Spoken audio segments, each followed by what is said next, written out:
Obila gwenge mag Kuria West omako nyasore gunde aboro manengo giromo milion 1. Jatend obila e kaunti ma Migori Peter Kimani owacho ni nyasore go nomaki kod obila makedo kod kuo mag jamni miluongo gi dho ngere ni Anti-Stock Theft Police Unit otieno manyoro e gwenge mag Masangora mani Kuria West. Kimani wacho ni obila ne timo mana kachero ne gigoyo gono joriemba piko 4 mane sombo nyasore go ego. Ne giringo gi yombo obila go bang' bolo piny gunde mag nyasore go. Tendo obila wacho ni gisejiwo jopiny mondo konygi kedo kod yedhe mamero ji e kaunti ma Migori.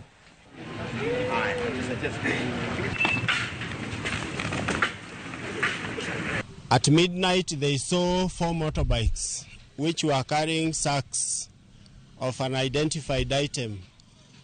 So when they challenged these people, the motorbikes went and entered into a compound where they offloaded the sacks. So when my officers challenged them, they ran away and left the cargo behind.